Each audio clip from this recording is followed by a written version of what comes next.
1990 წლის 18 მარტს, როდესაც ბოსტონის ქუჩები წმინდა პატრიკის დღესასწაულის ხმაურიანი ექოსგან ნელ-ნელა იცვლებოდა, კაცობრიობის ისტორიაში ერთ-ერთი ყველაზე იდუმალი და მასშტაბური კრიმინალური დრამა გათამაშდა.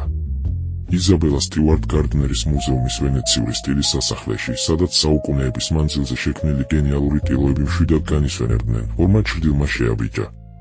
სულ რაღაც 91 წუთში მათ სამუდამოდ შეცვალეს ხელოვნების სამყაროს ბედი და გააქრეს $500 მილიონ-ზე მეტი ღირებულების 13 უნიკალური შედევრი. ეს დღემდე რჩება დანაშაულად, რომელმაც კედლებზე მხოლოდ სიცარიელი და მრავალსაუკუნოვანი კითხვები დატოვა.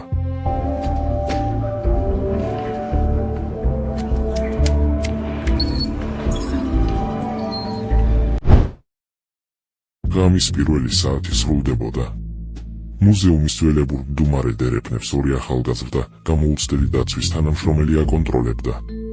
გარეთ გაზაფხულის სუსხი იგრძნობოდა, შიგნით კი საუკუნოვანი სიმშვიდე. მუზეუმის მძიმე რკინის კარზე ზარი დაირეკა. მონიტორზე ბოსტონის პოლიციის ფორმაში გამოწყობილი ორი მამაკაცი გამოჩნდა, რომელთაც ხელოვნური ულვაშები და საგულდაგულოდ მორგებული სამკერდე ნიშნები ჰქონდათ. მათ მტკიცე ხმით განაცხადეს, რომ ეზოში არეულობის შესახებ მიიღეს შეტყობინება და შენობის სასწრაფო შემოწმება იყო საჭირო. ერთ-ერთმა მცველმა რიჩარდ აბატმა წესების უხეში დარღვევით კარი გააღო. შენობაში შესულმა კრიმინალებმა მალევე ბოროტი ფსიქოლოგიური ტრიუკი გამოიყენეს. მათ მცველს უთხრეს, რომ ის საითროდ გამოიყურებოდა, ვიზუალურად კრიმინალს ჰგავდა და მის სახელზე დაკავების ორდერი არსებობდა.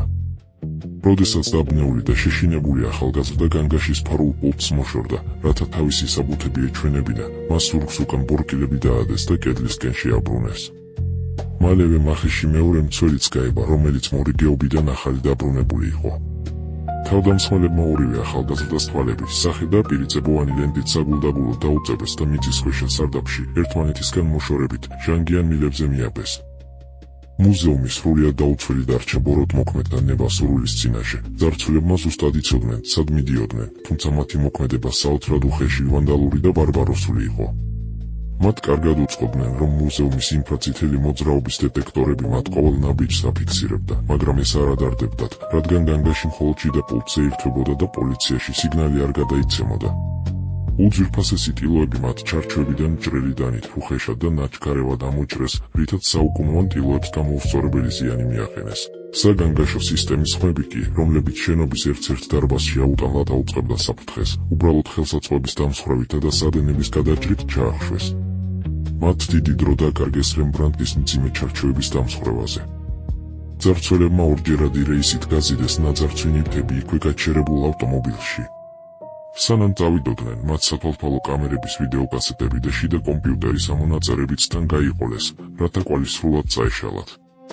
91 წუთიანი თავისუფალი თარაშის შემდეგ დამნაშავეები ბოსტონის ღამის წვდიათში გაუჩინარდნენ და უკან მხოლოდ განადგურებული, დაცარიელებული ხელოვნების ნიმუშები დატოვეს. ძარცველების მიერ წაღებული 13 ექსპონატის სია ხელოვნების ისტორიის ყველაზე მტკივნეული და აუნაზღაურებადი დანაკარგია. ექსპერტები დღემდე გაოცებულები არიან მათი არჩევანით, რადგან მათ გვერდია უარეს მუზეუმის ყველაზე ძვირადღირებულ ექსპონატებს, როგორც იყო დიციანის ევროპის მოტაცება, მაგრამ წაიღეს ისეთი საგანძური, რომლის ფასიც ფულად ერთეულებში არც კი იზომება. მათ შორის იყო იოჰანეს ვერმეერის კონცერტი. მსოფლიოში ამ გენიოსის მხოლოდ 34-მდე ნახატია შემორჩენილი. ეს სტილო, რომელიც მუსიკალური ჰარმონიისა და ინტიმური გარემოს შედევრია, ძარცვის ყველაზე დიდი დანაკარგია და მისი ღირებულება $250 მილიონ-ზე მეტია. ასევე წაიღეს რემბრანდტ ვან რეინის ქარიშხალი გალილეის ზღვაზე, მხატვრის ერთადერთი საზღვაო პეიზაჟი, სადაც ბუნების მძვინვარება, აზვირთებული ტალღები და ადამიანური შიში გენიალურადაა გადმოცემული. ძარცველებმა ის უბრალოდ გამოსტაცეს საუკუნოვან ჩარჩოს. ამავე ბედს ეცია რემბრანდტის კიდევ ერთი მონუმენტური ნიმუში, ლედი და ჯენტლმენი შავებში და მისივე მცირე ზომის ავტოპორტრეტი. ბოროტმოქმედებმა მოიპარეს ედგარ დეგას 5 ნატიფი ნახატი და ჩანახატი, რომლებიც ბალერინებისა და ცხენების მოძრაობის სილამაზეს ინახავდა, და ედუარ მანეს ტორტონიში, კაფეში მჯდომი ფრანგი ჯენტლმენის მცირე ზომის, მაგრამ უზადო პორტრეტი. ამასთანავე წაღებულია ისტორიული რელიკვიები, ჩინური ბრინჯაოს უძველესი ჩურჭელი შანის დინასტიის პერიოდიდან და ნაპოლეონის არმიის დროშის ბრინჯაოს არწივი, რომლის მოხსნასაც მძარცველები დიდხანს და ამაოდ ცდილობდნენ მთლიანი დროშიდან, სანამ საბოლოოდ მხოლოდ თავსახურს არ დასჭირდნენ. ფედერალურმა საგამოძიებო ბიურომ და საერთაშორისო დეტექტივებმა ათწლეულების განმავლობაში ათასობით ვერსია განიხილეს, ჩაატარეს უამრავი ფარული ოპერაცია და დაკითხეს ასობით ადამიანი. თუმცა საქმე დღემდე ოფიციალური ბრალდებულის გარეშეა დარჩენილი.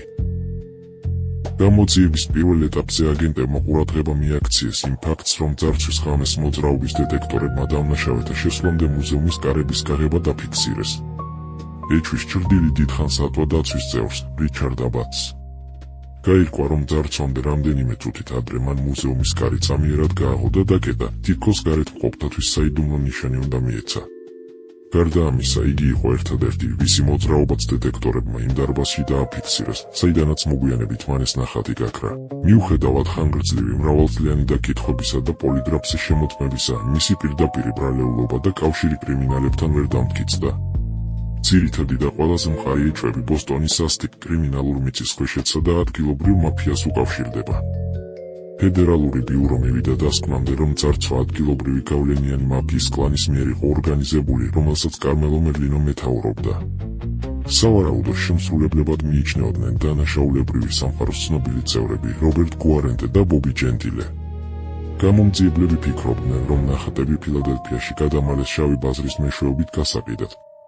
ბობი ჯენტილეს სახლის ჩხრეკისას პოლიციამ იპოვა პურცელი მოპარული ნახატების სიითა და მათი სავარაუდო ფასებით, თუმცა თავად ჯენტილემ სიკვდილამდე უარყო ნამუშევრების ადგილსამყოფელის ცოდნა. მაფიის დუმილის მკაცრი კანონის ომერტას გამო, გამოძიებამ ვერცერთი ცოცხალი მოწმის ალაპარაკება ვერ შეძლო. ეჭვმიტანილთა უმეტესობა მომდევნო წლებში საეჭვო ორმხრივი სროლებისას, ავადმყოფობით ან გაურკვეველ ვითარებაში გარდაიცვალა. არსებობდა კიდევ ერთი თეორია, რომ ნახატები ირლანდიის რესპუბლიკურმა არმიამ მოიპარა ბოსტონელი კავშირების დახმარებით, რათა ისინი ბრიტანეთის მთავრობასთან მოლაპარაკებებისას პოლიტიკური იარაღად ან საიდუმლო ბირაოდ გამოეყენებინა. თუმცა ეს საერთაშორისო კვალიც ატლანტის ოკეანეში ჩაიკარგა. ამ ტრაგედიას კიდევ უფრო დრამატულს ხდის თავად მუზეუმის დამფუძნებლის, იზაბელა სტიუარტ გარდნერის ანდერძი. ამ უცნაურმა, ექსცენტრულმა და ხელოვნებაზე უზომოდ შეყვარებულმა ქალმა სიცოცხლეშივე მკაცრად დაადგინა, რომ მუზეუმის ექსპოზიციაში არც ერთი დეტალი არ უნდა შეცვლილიყო, ნახატები უნდა დარჩენილიყო ზუსტად იმგვარად, როგორადაც მან განათავსა.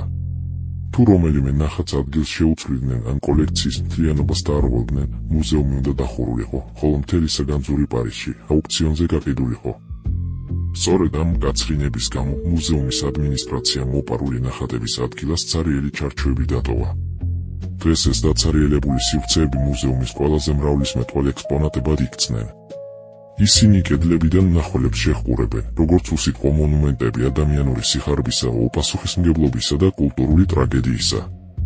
ეს არის ცარიელი ადგილები, რომლებიც ათწლეულებია ელიან თავიანთ და კარგულ სულებს. მუზეუმი დღესაც აწესებს მსოფლიოში უპრეცედენტო ფულად ჯილდოს, $10 მილიონ ნებისმიერი იმ ინფორმაციისთვის, რომელიც შედევრებს სახლში უნებლად დააბრუნებს. ფედერალური ბიურო კი აცხადებს, რომ ნახატების ნებაყოფლობითი დაბრუნების შემთხვევაში საქმის ხანდაზმულობის გამო არავინ მიეცემა სისხლისმომართლებრივ პასუხისმგებლობაში.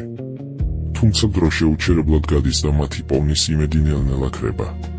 სადღაც მიწისქვეშა საიდუმლო სამალავში, ნესტიან და ბნელ სარდაფში ან რომელიმე მილიონერის კერძო კოლექციის კედელზე, რემბრანდტის მძვინვარე ქარიშხალი და ვერმეერის მისტიკური მუსიკოსები კვლავ წვდიათში განაგრძობენ არსებობას და მტვრითი ფარებიან. ისინი მდუმარედ ელიან იმ დღეს, როდესაც სამართლიანობა გაიმარჯვებს და მათზე კვლავ აირეკლება მზის თბილი სინათლე.